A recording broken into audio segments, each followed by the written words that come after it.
following up on his absence for a Yeah. while. We've been talking about his absence, and yeah, it definitely came as a shock hearing the news of his passing. Yeah, definitely. When I think it was Marce who shared it with us on, I don't know if it was Instagram or WhatsApp, I can't remember. And I thought it was a joke, like when the pranks come, but the tweet came straight from Triple H, and that was a bit of what the fuck is happening. I gotta say, I kind of got shocked. I was at work and it froze me. When I started seeing the tweets and the confirmation Triple H, kind of was like couldn't believe it. I was fuck. We've been following him for a long time, even off screen, like when he was making the movie and when he got released from WWE, what he was doing behind the scenes. I was constantly following him on Twitter, seeing what was posting, his little snippets or his you know, a bit of teasing of his comeback, what he was gonna come back with, who's gonna come back, change his name. Oh, it's a roller coaster with him. We know, but we knew that after the passing of Bradley, his mental health went downhill. Which we know when the mind is hurt, the body's hurt, and his body also starting to feel it. He had enough to come back to WWE to give us that the final short run where he put everything on the line. Even he uh, opened up as a Rotunda, so Windham Rotunda in a episode of SmackDown. Mhm. Um, Talk to everyone about his mental health and stuff like that. And the last news we had was that he was on the way to um get released. Like sorry, he was about to get okay from doctors to come back. So this just came out of nowhere. And I know it's a bit different because he was only 36, man. As a dad, he hits harder because he left behind, four kids, all really young. I think the oldest is six, which makes it a bit crazy. Uh, but yeah, man, how do how do you, how do you hit you? I mean, for was hyper. How do you hit you? The news of him passing. I think we were all fans of Wyndham Rotunda on the show, right? We followed him for probably since the beginning when we started. We weren't necessarily happy with the direction that his character was taking. We were kind of excited, with a Firefly Funhouse. We didn't like. I remember we were all disgusted when Goldberg beat him Yeah, in I think it was Saudi Arabia. Um, when he won the title there in really short amount of time. Yeah, it hits hard and it hits different because, or for me especially, I had the opportunity to see Bray Wyatt and the Wyatt family years ago when they came out with WWE and took my kids to see it. And so when you see him live and then something like this happens, it hits a little bit different, right? So especially his age, and like you said, he's a father, a young father. So yeah, that news very it rocked me. It rocked me a lot for a good part of the day.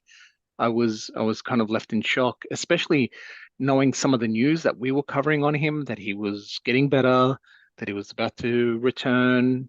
But, things like this, it's not fair when something like this happens to someone who had so much potential. I still believe that he didn't reach his potential. Um, and I remember when we were covering when he got released by WWE, we were covering almost weekly, looking at the news that he was going to go to AEW. Was he going to appear and things yeah. like that? So that was kind of like an exciting time. We didn't know what he was going to do, but yeah, no, very, very sad news. Hey, welcome, Marcel. You can perfect time, mate. We was talking about the news that you shared with us. You were the first one to kick the news for us Mhm. of Bray Wyatt passing. Breaking news. The breaking news. Yeah. The voice of violence there with the breaking news. How do you take it, man? When you heard this? Oh, look, mate. First of all, apologies for my voice. Got a bit of a thing with my throat, so if I sound like a 80-year-old smoker, it's not the case.